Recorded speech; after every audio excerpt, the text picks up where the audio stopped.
261 sanctuary cities about to riot after what Trump just took from all of them who didn't listen. Liberals can insist that President Donald Trump is not their president all they want, but it's not going to change the fact that he actually is.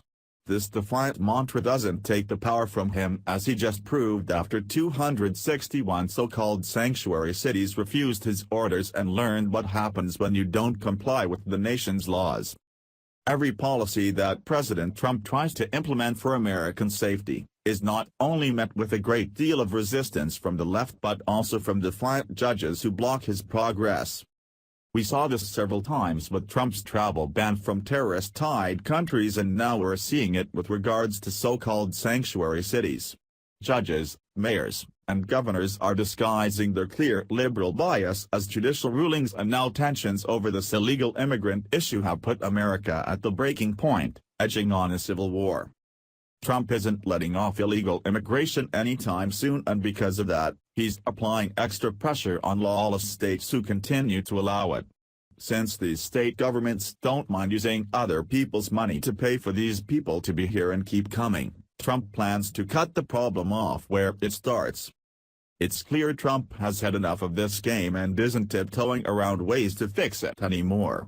Sanctuary cities continue to go against the president, won't cooperate with local police, refuse to turn immigrants in, and worst of all, actually punish citizens who offer construction bids for the border wall. While it was previously proposed to fine states who refuse to comply with his orders, Trump just came up with a better plan. It takes a lot of cash to support illegal immigrants who don't ever pay it back into the system. This money comes in large part from the Byrne Justice Assistance Grants. The Federalist Papers reports that the Justice Department plans to block these grants from criminal justice, from sanctuary cities, specifically jurisdictions that keep immigration and customs enforcement from talking to local officials and interviewing inmates, or not notifying ICE when they release aliens ICE wants to deport.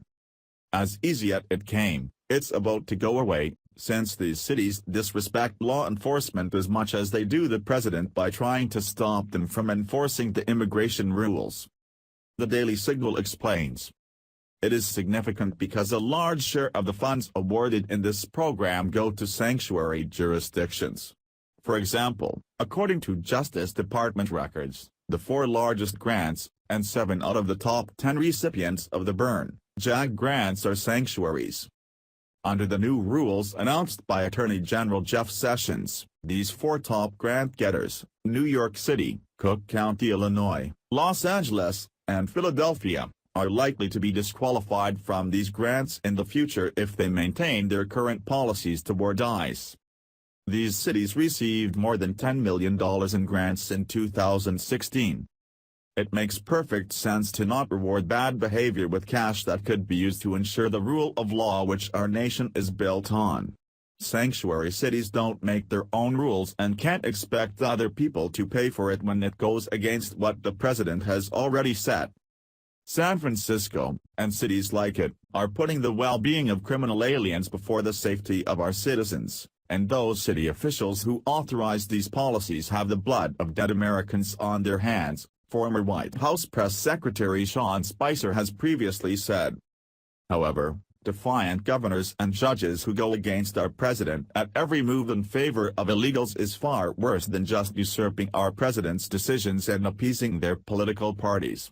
Fox News' Perfectly Blunt show host, Tucker Carlson, pointed this out along with making the declaration with specific regard to the practice of liberals getting lone district court judges to reverse Trump's every order.